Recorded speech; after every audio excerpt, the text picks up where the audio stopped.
What is up guys, it's your boy Solheim here, back with another World of Warcraft video for the War Within, and today I will be doing a little bit of a different video, and I'll be answering your questions that you have been posting on my comments, or like YouTube comments in the last couple of videos. So it's just going to be answering the questions that I have seen more than once, just because I know that these are questions people have, and I will be doing my best to cover or to answer these questions. Now, as always, if you want to know more about gold making in the War Within, prepare yourself for gold making, or even make gold when the expansion comes out, check out my gold making guide for the War Within. The link to that will be down below, and every single purchase of this guide really helps support this channel, and I will once again make it my personal goal to help you make as much gold as possible in the War Within. When you buy the guide, you also get access to a private gold making community where you get early access to videos when the War Within comes out. So think about gold farms. You will be able to do those farms while they are somewhat private and before those videos goes public. When it comes to investments, you can have those several days before they go public, and a lot of the information will just be given to you guys first as a thank you for supporting me as well, before the information goes more public. So it's just my way to give more value back for you supporting me already. And if you have the guide, thank you so much for the support, it really means a lot. Let's talk about some questions. Now, question number one that I want to take a look at here is, why do you want to have, I've said this before, you want to have alchemy on your main. It depends on what activities you want to do in the game, but people have been asking me, why do you want to have alchemy on your main? And I'll be replying why. So alchemy has usually had, it's one of the very few professions where you actually have direct benefits compared to most other professions. Before Dragonflight, we had soul-bound crafted items through tailoring, blacksmithing and leatherworking, for example, that only tailors could use. We don't really have that now. If there's a soul-bound item through tailoring that I want to have, and I don't have tailoring, I will make a crafting order for it, and I can get a different tailor to make that item for me, and I can have access to it. So every single soulbound craft we basically have access to now from crafting orders, making crafting professions kind of useless on a main character. They have no direct benefits when it comes to output. Now, in the past, alchemists have had a couple of different kind of bonuses to their profession. They have either had double duration on flasks, double duration on potions, or even better potions as well, like giving you more stats from potions than regular people if you had alchemy. So they had better output on alchemy. In this case, for the War Within, we are mostly focusing on ways to save and/or make gold, and in that case, having alchemy on your main character can be a really good way to just save gold and, save gold on a daily basis. If you check out, for example, Fantastic Flasks, and when you spec into Fantastic Flasks, you will get 100% increased duration on flasks. That being said, when you, over here, you will get more duration, and on the first talent point, whenever you consume a flask or a vial, you have a chance to retain the empty vial, and rank 2 and rank 3 vials will be pretty expensive, and retaining one of those can easily give you 100 gold back for a flask, between 50 and 100 gold, just throwing a number out there. So you're saving gold by retaining the vial every time, well, not every time, but you have a chance. So you have a chance to save gold whenever you pop that flask. And when we go over here to bulk production, if you go over here, you spend 20 out of 25 points. The first flask craft that you craft per day has a chance to grant you a soul-bound conjured version of it at maximum quality. That means if you craft a quality 2 flask that you want to sell, you can get a quality 3 flask for yourself. Maximum quality flask, soulbound conjured for yourself. Which means, if you are a raider, you can sell the quality 2 flask on the auction house, maybe get your gold back, right? But you also get a quality 3 flask for free. And trust me, quality 3 flasks could be very expensive when the expansion comes out. Like, for me as well, I have put in a bunch of knowledge points into alchemy, right? We have put in every single one.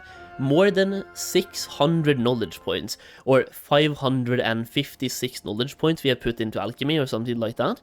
It is ridiculous, and let's take a look at flasks. If I'm supposed to make this flask right now, I can't even guarantee quality 3.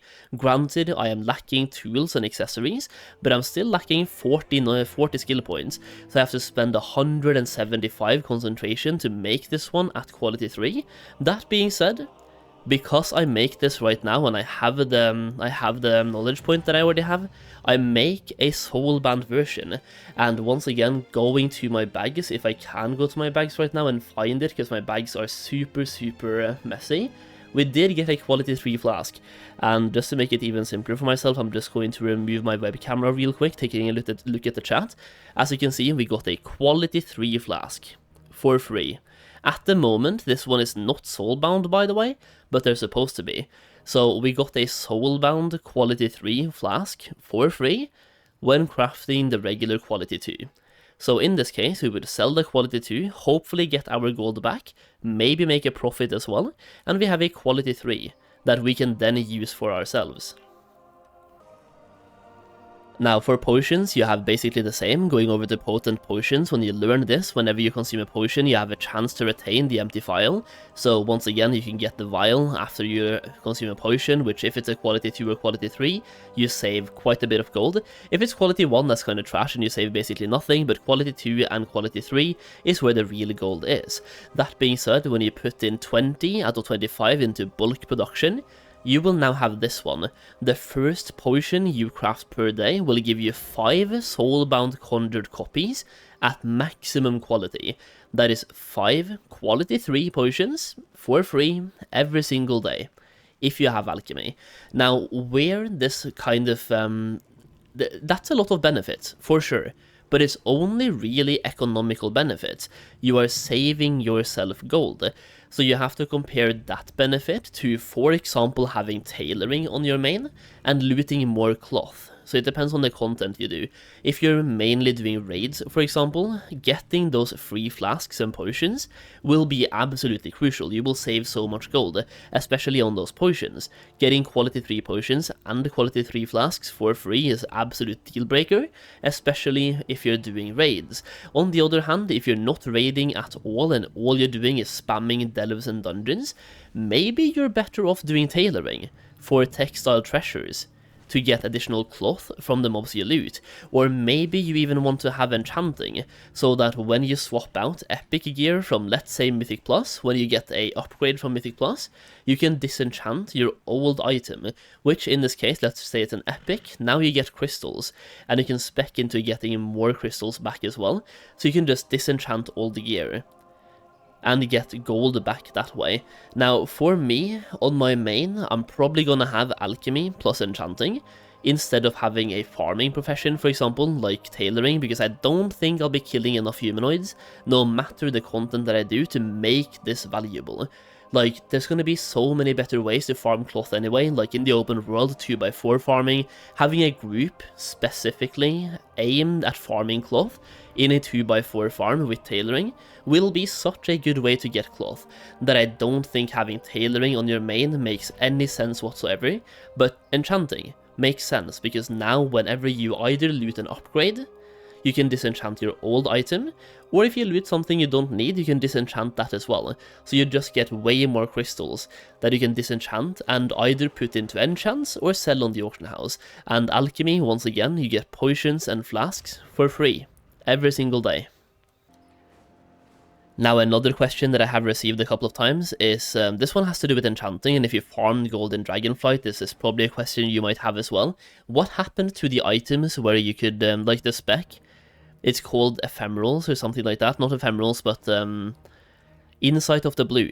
What happened to Insight of the Blue, where you loot green objects, blue objects, and purple objects that you had to have enchanting to loot, and they were really good in group farming scenarios where you would loot them, disenchant them, get dust, crystals, and essences back. In this case, that has been completely taken away, redesigned, and we now have designated the disenchanter instead. So there's no point to have enchanting when it comes to gold farming in this case, because, well, you can just have a BOE disenchanter somewhere else anyway. You no longer loot additional greens or blues when you have enchanting. Insight of the Blue is completely gone. So yeah, just set up a different character with the designated disenchanter. At the moment, The procs here are a little bit underwhelming, but I believe they're gonna scale this up. So the procs on the beta is a little bit underperforming, but I'm betting, once again, they're probably gonna tune it so you get about 30 to 40% additional essences or crystals, like 30% makes sense. But yeah, just have a Disenchanter, don't care that much about the inside of the blue. It was fun while it lasted, we don't have it anymore, so yeah, rip. So now let's talk about profession tools and profession accessories, and a question I received here is, can I use my Dragonflight tools in the War Within? And this question, I'm just going to say, on the beta right now, we can. I've been able to make a lower level item, like from Dragonflight, to equip, and you still get the stats, but as you can see here, the equip bonus is Cass Oligar tailoring skill when you use the War Within tailoring accessory in this case, and look at the stats and the item level. This is item level 544, and it's a green. So green 544 plus 5 Castlgar skill, 60 multicraft, and 89 ingenuity. Now, if we hop over to, for example, Dragonflight, where we can take a look at my current stats on my Dragonflight character as well, which is right here. So over here we have my Dragonflight character, we once again have access to concentration already, which is great. But over here, 358, the equip bonus is Dragon Isles tailoring skill, so that will do nothing for me in the War Within, but the resourcefulness and crafting speed that I currently have, that, as of right now on the beta, carries over. But that's the only thing that carries over, so you can have a little bit of stats at the start, and I presume that Blizzard might even try to fix this and nerf it somehow, but as you can see, what it says here is plus 37 resourcefulness.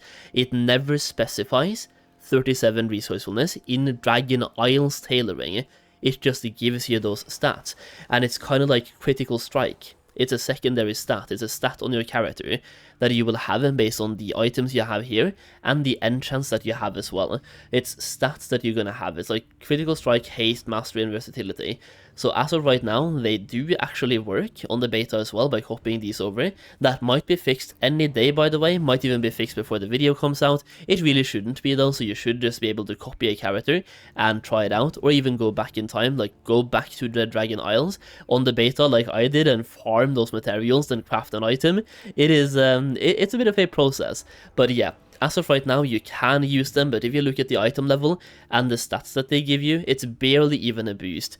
Like 37 resourcefulness and 37 crafting speed, that's all you're gonna get from having a blue item in this case, and when the War Within comes out, you can literally replace that with a green, and the green will be twice as good. So yes, you can keep the ones you had in Dragonflight, there's no real point in keeping them, and you will replace them instantly. Like the green ones will be so cheap, the professional equipment. Looking at this one, the Tailor's Coat for example, well, this is the wrong one, don't look at that one, but this one. So like 1 Ridding Sample, 1 Exquisite Weaver Cloth Bolt, and 2 Storm Dust. You will get this on day 1, at the highest quality as well, so highest quality on day 1, and having the highest quality gives you even more stats than the one I currently have. So yes, you can use the Dragonflight ones, not really that relevant, but yeah, there it is. Now the next question that I've received, I was hoping to show you guys examples of on the servers here by going to my level up server, but they seem to have been taken down. They're not even just offline, they're literally taken away from the beta. So I only have access to these go to 11, in which case you start at level 80 in this case. But yeah, you don't have to be level 80 even on your gold making alt army. All you have to be is level 68 plus. Now, I've only tried that from the level 70 perspective, so being level 70, you can pick up the weekly quest, for example, for professions. So if you're thinking about the weekly quest for knowledge points, they are level 70, or Wowhead has them listed for level 68 plus. So once again, level 80 is not required. I can personally confirm level 70 is good enough, and with the warband system in the War Within, you don't really need to, with the warband system, a lot of things are account bound. When it comes to reputation, for example, that is account bound. So instead of getting to level 80, or like in Dragonflight you got to level 70, to then farm rep on every single alt, we don't have to do that anymore. Reputation is account wide, so you get one character to level 80, get your reputations, start doing your world quests, stuff like that, right, to get reputations, or renown as it's called, to get more knowledge points. But renown on your main also means renown on your alt. So for your gold making army, you just have to be level 70, and that's more than fine enough. Then you can pick up the weekly quests, you can get the renown benefits. So yeah, don't need to be level 80. Now there's one more thing that I want to cover in this video while we're talking about just in general things to know about for the expansion. I don't know what to call this, but it's answering your questions. But at the end here, this is not a question I received, it's just information I think is really valuable to have for the launch itself. Whether you're farming gold, making gold, whatever you're doing, this is valuable information to have, even more so if you're making gold though with professions. So take a look at this. This is called patron crafting orders. Every single crafting profession will have access to these, and you really want to focus on these at the start, and I'll show you why. When you fulfill a patron crafting order are NPC crafting orders, by the way, so you can see here they're being made by NPCs in the game, like Stage Manager, Huberta is making 5 of them. Yeah, basically random NPCs in the game will give these to you, and you want to focus on doing as many of these as often as you can. And you see they have an expiry date here as well, so some of them are expiring in 9 hours, 21 hours, 4 days, and 7 days. So you just want to do them as much as you can, focus on the lowest time left ones, get those done, and do them all the time. Just take a look at the crafting cost though, because some of them will be expensive. Now to the point, they give you different rewards, and the rewards here, the ones I want to focus on, are Artisan Security and Knowledge Points, both of which will be a heavily time-gated resource when the War Within comes out, and in order to stay competitive when it comes to profit from crafting, you need to have both Acuity and knowledge points. Acuity can directly affect your craft because you need 900 acuity to make your tools and both accessories. Going over to, let's just go and make a tool or an accessory all the way down here. They require 300 acuity each, so 300 for each accessory and one tool. That is 900 acuity that you need to maximize your professions. Now, crafting orders gives you that acuity. Once again, this one right here gives me 10 acuity. This one, another 10. This one gives me nothing, but it gives me a flicker of tailoring knowledge. Now, usually those are 1 knowledge each, the flickering ones. Then we have another flickering with 1 knowledge right there as well. Flickering right here, 30 acuity, instead of just 10, 30 down here. This one, a glimmer of tailoring knowledge, that's more knowledge than a flicker. Flicker is usually 1, and glimmer is supposed to be 2 or 3. I think it's 3. Don't quote me on that though, it could be changed before the expansion comes out, so we have 1 tailoring knowledge, and then we have 3. Like, you have so many knowledge points that you can get here from the crafting orders. You really want to focus on them. Glimmering, or glimmer of tailor knowledge, like twice, like this one right here, and that's 1, 2, 3. Then we have some runes as well. This is 4, 5, 6. We have like 20 knowledge points waiting for me from crafting orders at the very moment. And as you can see down here as well, 30 acuity, plus a stack of pentagold reviews for making this one. So the acuity plus the knowledge points from patron crafting orders will be very important, and you want to focus on those. Even though the actual commission is very low, and you will be burning gold here, you get that gold back when you get the knowledge points. Like knowledge points, spending that in the right place will get that gold back, and then using the acuity to make a profession tool or a profession accessory that will then enhance your skill and give you more stats. So it's an investment. You spend the gold right now on crafting orders, and you get the gold back by having higher profit margins later down the line. Either way, this video ended up being a little bit everywhere, answering a lot of different questions, so I'm going to try to title them and put them into the timelines, giving you guys timestamps so you can easily skip to them. Even though I'm telling you that now at the end, so I don't know if that helps. But either way, hopefully that does help, and hopefully it's easy to navigate. I just wanted to answer some questions and give some feedback before the expansion comes out on what I think is important to know about. In the early stages, once again, we have a couple of weeks still, so we have some time. Just wanted to talk about this right now. It's pretty important to know about. unless it gets nerfed. Like, stuff and things can still happen. Everything can still happen, we don't know. But for now, this is what it looks like. You need to know these things. And yeah, that's pretty much it. Check out my War Within Goldmaking Guide for access to more gold making information. And if you wanna have, I've recently become a partner / affiliate with Zygor. So if you are using Zygor, or if you're considering using Zygor, click the link down below. Very good World of Warcraft add-on for leveling, gold making, crafting, professions, titles, reputation, dailies, you name it. They have so many things baked into one product. It's super great and super user friendly, so check it out. Either way, that's the video for today, so thank you for watching. I really do appreciate it. I will see you in the next one very soon.